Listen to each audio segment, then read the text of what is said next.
नमस्कार, आदाब, हेलो। मेरा नाम है आशु। जुस्तजू क्या है पॉडकास्ट के 20th भाग में आपका स्वागत है। इससे पहले कि आज की बात शुरू करें, मेरी गुजारिश है कि कोशिश करिएगा पूरा पॉडकास्ट सुनने की, एंड तक सुनने की, और please like, subscribe and share. तो आगे बढ़ते हैं। आज हम बात करेंगे मिर्ज़ा याश यगाना चंगेज़ी की। मौत मांगी थी खुदाई तो नहीं मांगी थी, ले दुआ कर चुके अब तर के दुआ करते हैं। तो शायर यहाँ कह रहे हैं कि मौत मांगी थी, खुदाई तो नहीं मांग ली थी, वो भी नहीं दी गई, मौत भी नहीं दी गई, तो अब दुआ कर चुके हैं, अब जो है अब तर के दुआ करते हैं। We are getting over with दुआ, विद प्रेयर्स ऑल्सो। क्यों किसी से वफा करे कोई, दिल न माने तो क्या करे कोई। ये दोनों अशार थे मिर्ज़ा याश यगाना चंगेज़ी के। और मिर्ज़ा याश यगाना चंगेज़ी, इनका असली नाम था Mirza Wajid Hussain. He was born in 1884 in Azimabad, now Patna. Mirza Yash Yagana, actually इनको यगाना चंगेज़ी कहना चाहिए क्योंकि इन्होंने आखिरी में अपना नाम यगाना चंगेज़ी अख्तियार कर लिया था और इसी नाम से जाने जाना पसंद करते थे। मिर्ज़ा याश यगाना चंगेज़ी कैसे बने, इसकी भी कहानी दिलचस्प है, उसकी बात भी हम आज इस पॉडकास्ट में करेंगे। तो खैर, पटना में, अजीमाबाद पटना में पैदा होने के बाद इनकी अर्ली एजुकेशन भी वहीं हुई, और फिर वो कुछ दिन के लिए कोलकाता गए और फिर लखनऊ गए, और लखनऊ में ही उनकी दिलचस्पी पोइट्री से बहुत ज़्यादा बढ़ गई। हालांकि before that also a poet, but Lucknow जाके उनकी दिलचस्पी पोइट्री में बहुत बढ़ गई, कल्चर में बहुत बढ़ गई, एंड वो खुद को भी एक लखनऊई के नाम से जाने जाना चाहते थे। और उन्होंने अपना तखल्लुस भी यास लखनऊई कर लिया था। लखनऊ में उन्होंने शादी करी और वहाँ पे एक बहुत कंफर्टेबल लाइफ गुजार रहे थे। वहाँ पे मुशायरों में पार्टिसिपेट करते थे, वो खूब वाहवाही मिलती थी और उनकी मकबूलियत चारों तरफ फैल रही। लेकिन मिर्ज़ा यगाना की पर्सनालिटी यूनिक थी। He was a eternal non conformist, और अगर ऐसे कहें तो ये भी कह सकते हैं कि उन्हें पंगे लेना अच्छा लगता था। अब ये बात मैं क्यों कह रहा हूँ, ये आगे देखते हैं। तो लखनऊ में उन्हें जब मकबूलियत मिल रही थी और हर जगह पसंद किए जाने लगे थे, तो उन्हें लखनऊ स्कूल ऑफ पोइट्री से दिक्कत होने लगी कि जिस तरह की बातें होती हैं और जिस तरह के वहाँ पे लोग गालिब का दर्जा वहाँ सबसे ऊपर था, और लोग उनकी तरह लिखने की कोशिश करते थे। तो और ये भी एक आयरनी है कि गालिब को अपने ज़िंदगी में जो मकबूलियत नहीं मिली, वो उन्हें उस वक्त लखनऊ में मिल रही थी और आज तक सारी दुनिया में मिल रही है। तो खैर, जब उन्होंने ये देखा कि चारों तरफ गालिब के प्रस्तार हैं, और हालांकि वो खुद भी गालिब को बड़ा शायर मानते थे, वो कहते थे कि गालिब एक मकबूल शायर है, एक बड़ा शायर है, लेकिन फिर भी उन्हें गालिब परस्ती से चिढ़ हो गई और उन्होंने अपने आप को इसके खिलाफ कर लिया, और इनफैक्ट पूरी लखनऊ स्कूल ऑफ पोइट्री के खिलाफ कर लिया। उसके बारे में लिखने लगे, बहुत ओपनली बात करने लगे, जो कि वहाँ के लोगों को पसंद नहीं आया। और उन्होंने मोहम्मद इकबाल, अल्लामा इकबाल के अगेंस्ट भी लिखा, और इस तरह से कह सकते हैं कि that became a part of his personality. तो गालिब को ये मानते थे, जैसे कि इनका एक शेर, रखियो गालिब मुझे इस तल्ख नवाई में मुआफ, आज कुछ दर्द मेरे दिल में सिवा होता है। तो एक तरह से देखिए तो इसमें कह रहे हैं कि गालिब मुझे इस तल्ख नवाई में माफ रखना, इस तल्ख माई बिटर राइटिंग्स इसमें, या बिटर सेइंग्स इसमें मुझे माफ रखना, और I am getting some extra pain, additional pain in my heart. तो ये बात कहते हैं, और उनकी शेर देखेंगे तो समझेंगे कि गालिब को कम से कम वो अपने बराबर मानते थे और ज़्यादा से ज़्यादा अपने से ऊपर मानते थे। ये भी बात थी, तो ये आयरनी थी। और उसके बाद भी ये मतलब उन्होंने किताब लिख डाली पूरी की, गालिब शिकन, जिसमें मतलब गालिब को तोड़ने वाला। तो मैंने ये किताब पूरी तो नहीं पढ़ी, लेकिन उसमें ये भी लिखा गया है कि गालिब कौन है, ज़्यादा से ज़्यादा हिंदुस्तान का एक बुलंद ख्याल, वक्त पसंद शायर। तो ये कहते हैं, उसके बाद उनकी गलतियां निकालते हैं और उनकी पर्सनालिटी पे भी अटैक करते हैं। तो उनका एक शेर है, गालिब और मिर्ज़ा यगाना का आज क्या फैसला करे कोई। और एक और शेर है उनका लखनऊ के बारे में, उनको लखनऊ से बहुत पेन मिल रहा था और उसकी वजह काफ़ी हद तक वो खुद भी थे। तो कशिश लखनऊ अरे तौबा, फिर वही हम वही अमीनाबाद। देखिए, कशिश, लखनऊ की कशिश को याद भी कर रहे हैं और तौबा भी कर रहे हैं उससे, फिर वही हम वही अमीनाबाद। उनके चंद और अशार पढ़ते हैं, फिर उनकी एक पूरी गजल पढ़ेंगे। तो शेर है उनका, वो ना आते फातिहा को जरा मुड़ के देख लेते, तो हुजूम यास इतना न सरे मजार होता। तो कह रहे हैं कि फातिहा पढ़ने में नहीं आते, बस जरा मुड़ के देख लेते तो शायद आज मैं मरता नहीं। फातिहा पढ़ने आ गए आखिरकार, उतनी देर से नहीं आते, पहले ही एक बार मुड़ के देख लेते तो आज मैं मज़ार की जो हुजूम यास है, जो क्राउड ऑफ सॉरो है, वो ग्रेव के पास नहीं पहुंचता, या यास जो है आज ग्रेव के पास नहीं पहुंचता। तो अगले शेर पे चलते हैं। मज़ा गुनाह का जब था कि बावजू करते, बुतों को सजदा भी करते तो किबला रू करते। मज़ा गुनाह का जब था कि बावजू करते, बुतों को सजदा भी करते तो किबला रू करते। शायर कह रहे हैं कि मज़ा गुनाह का जब था कि वजू करने के बाद, अब्लूशंस परफॉर्म करने के बाद, जैसे कि प्रेयर से पहले किया जाता है, उससे पहले गुनाह के पहले करके तब करते, और बुतों को सजदा भी करते। तो बुतों को इस तरह से उस डायरेक्शन में सजदा करते जिस डायरेक्शन में नमाज पढ़ते हैं या प्रेयर करते हैं, तो आइडल वर्शिप भी उसी डायरेक्शन में करते। तो देखिए कितनी कॉन्ट्रडिक्टरी बात कही गई है। बहुत बहुत पसंद है मुझे ये दोनों शेर। और एक और शेर है, गुनाह गिन के मैं क्यों अपने दिल को छोटा करूं, सुना है तेरे करम का कोई हिसाब नहीं। तो खुदा से बात कर रहे हैं शायद कि मैं गुनाह क्यों गिनूं, अपने दिल को क्यों छोटा करूं गिन गिन के गुनाह को। और आई हैव हर्ड दैट मैंने सुना है कि your forgiveness is never ending.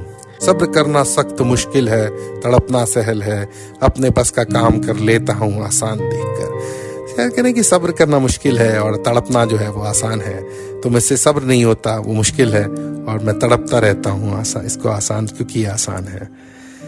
क्योंकि सौरों को अपने अंदर रखना मुश्किल है और बाहर निकाल के तड़पना, परेशान होना, ये आसान है, तो मैं ये कर लेता हूँ। दर्द हो तो दवा भी मुमकिन है, वहम की क्या दवा करे कोई। तो ये भी एक शेर है उनका। इल्म क्या, इल्म की हकीकत क्या, जैसी जिसकी गुमा में आ। और एक और ये शेर जो है वो मुझे बहुत पसंद है। पहुंची यहाँ भी शेख ओ बरामन की कश्मकश, अब मैं कदा भी सैर के काबिल नहीं रहा। यानी कि हिंदू रिलीजियस पर्सन की और मुस्लिम रिलीजियस पर्सन की कश्मकश मैं कदे तक पहुंच गई, अब मैं कदा भी जाने के लायक नहीं बचा है। तो और अब चलते हैं, इनकी पूरी गज़ल पढ़ने की कोशिश करते हैं। इसमें तकरीबन 22 शेर। महरूम शहादत की है कुछ तुझको खबर भी, वो दुश्मने जहाँ देख जरा फिर के इधर भी। यार कह रहे कि महरूम शहादत, someone who is deprived of even the martyrdom, उसकी कुछ तुझको खबर है। जो मार्टियर हो गया तेरे आगे, वो तो अलग ही है। He is not talking about that person, is talking about जो डिप्राइव्ड ऑफ मार्टिरडम है, who is not yet died. तो if you are the enemy of my life, जरा इधर भी मुड़ के देख लो, तो उसकी बात हो रही है। तो महबूब को कभी एनिमी ऑफ लाइफ या दुश्मन भी की तरह से भी एड्रेस किया जाता है उर्दू गज़ल में, तो वो मेटाफर यहाँ पे लाया गया है। जान के साथ और एक ईमान का डर भी, वो शौक कहीं देख न ले मुड़ के इधर भी। शायद कहते हैं कि जान के साथ साथ ईमान भी जाएगा अगर वो शौक इधर मुड़ के देख लेगा। वो हमसे नहीं मिलते, हम उनसे नहीं मिलते, एक नाज दिल आवेज इधर भी है उधर भी। कहते कि हम भी उनसे नहीं मिलने जाते, वो भी हमसे मिलने नहीं आते। Both have a proud heart. ठंडा हो कलेजा मेरा इस आहे सहर से, जब दिल की तरह जलने लगे गैर का घर भी। मेरा भी कलेजा ठंडा हो जाए आह से, सहर की आह से, मॉर्निंग की आह से, जब दिल की, जैसे दिल जल रहा है उसे गैर का घर भी जलने लगे। तो और गैर अक्सर उर्दू कहते हैं, उसके लिए भी यूज होता है, जो द राइवल इन लव, तो उसके लिए यूज होता है। अल्लाह रे बेताब ये दिल वस्ल की सबको, कुछ कश्मकश शौक भी, कुछ सुबह का डर भी। तो शायर कह रहे हैं कि बेताबी दिल जो है, मिलने की रात को भी जो दिल में बेताबी है, और कुछ शौक की कश्मकश भी है, और कुछ सुबह का डर भी है। अंगड़ाइयाँ ले लेके उठे साहबे महफिल, कुछ नींद भी आंखों में है, कुछ मैं का असर भी। यानी कि अंगड़ाइयाँ ले लेके उठे साहिबे महफिल, कुछ नींद भी है आंखों में, और कुछ शराब का भी असर है। हम मांगते ही क्यों जो यही जानते साकी, फिर जाएगी किस्मत की तरह तेरी नजर भी। हम मांगते ही क्यों जो यही जानते साकी, फिर जाएगी किस्मत की तरह तेरी नजर भी। ये मांगते ही क्यों जब ये जानते कि तेरी भी नजर भी फिर जाएगी, दूर चली जाएगी किस्मत की तरह। Is addressing the bar person साकी। हम हाथ से दिल थामे हुए दूर खड़े हैं, हम हाथ से दिल थामे हुए दूर खड़े हैं, देखें तो कोई लेता है कुछ इसका असर भी। क्योंकि हम हाथ से दिल थाम के दूर खड़े हैं, पास नहीं जा रहे हैं, देखिए इससे भी कुछ असर होता है क्या, महबूब से भी कुछ असर लेता है। जज्बा दिल देख बहुत तूने कमी की, हाँ आहूं में अब चाहिए थोड़ा सा असर भी। क्योंकि दिल के जज्बे में थोड़ी कमी है, दिल को कह रहे हैं, जज्बा दिल को कह रहे हैं कि तूने बहुत कमी की है और तेरी आहों में अब थोड़ा असर चाहिए। अब चुप रहो जो दिल पे गुजरनी थी वो गुजरी, ऐसा ना हो फट जाए कहीं जख्म जिगर भी। यार कि अब चुप रहो, दिल पे जो गुजरनी थी वो गुजर चुकी है, और ऐसा ना हो कि तुम्हें परेशान होने से कहीं जिगर में, लिवर में जो जख्म है वो भी फट जाए। महरूम में शहादत तुझे कुछ शर्म न आई, कमबख्त गला काट के जल्दी कहीं मर भी। कह रहे कि महरूम शहादत, जिससे मतले में भी था, यानी पहले शेर में भी महरूम शहादत को एड्रेस किया गया था, उसको कह रहे हैं कि तुझे शर्म नहीं आई और गला काट के कहीं जल्दी मर भी, तो you are still not achieve the martyrdom, तो क्यों नहीं तू गला काट के मर जाता जल्दी। भारी है मुसाफिर पे बहुत गोर की मंजिल, सुनते हैं कि इस राह में है जान का डर भी। शायर कह रहे हैं कि गोर की मंजिल, गोर मतलब डिजर्ट हो सकता है, place where there is no water, तो कह रहे हैं कि मुसाफिर पे बहुत भारी है गोर में जो विल्डरनेस है उसकी मंजिल तक पहुंचना, और सुनते हैं कि इस राह में जान भी चली जाती है, ये बात कह रहे हैं। और एक्चुअली गोर का मतलब ग्रेव भी होता है, तो उस मतलब से भी शायद पढ़ सकते हैं कि ट्विस्टेड वे में कह रहे हैं कि भारी है मुसाफिर पे बहुत गोर की मंजिल, मतलब ग्रेव तक पहुंचना बहुत मुश्किल है, और उस तक जाने में सच में जो है जान भी निकल जाती है। तो वो कश्मकशे गम है कि मैं कह नहीं सकता, आगाज का अफसोस और अंजाम का डर भी। गम की वो कश्मकश है अंदर में कि मैं उसको कह भी नहीं सकता, और उसकी शुरुआत होने का अफसोस भी है, और अंजाम तक पहुंचने का डर भी है। तो बोला कि जरा मस्त है क्या सागरे जम से, है गर्दिश अय्याम की कुछ तुझको खबर भी। यानी कि आंखें खोल, मस्त है क्या शराब से, और तुझे जो हो रहा है चारों तरफ उसकी कुछ खबर भी है क्या। लैली शब ये हिज्र ने बिखरा दिए गेसू, मातम में मेरे चाके गिरे बाँ है सहर भी। तो शायर कह रहे हैं कि लैली मतलब a nocturnal person who does things in the night, तो कह रहे हैं कि उसने हिज्र में जो है बिखरा दिए बाल अपने, और मातम में मेरे चाके गिरे बाँ है सहर भी। मेरा मातम इतना डीप है, इतना सॉरफुल है, इतना लेमेंट मेरा इतना डीप है कि उसमें जो है जो फटा हुआ कॉलर भी जो है वो भी एक सहर है। किस शान से आती है मेरे शाम मुसीबत, किस शान से आती है मेरी शाम मुसीबत, वो देखो जिलाऊं में है कयामत की सहर भी। तो यानी कि मेरी शाम मुसीबत किस तरह से आती है, और उसकी जो कंपेनियन है वो कयामत की सुबह भी लेके आती है, कि अर्ली मॉर्निंग लाइट लेके आती है। बुझती हुई शम्मा हूँ क्या दम का भरोसा, दुश्मन है मेरी जान की अब आहे शहर भी।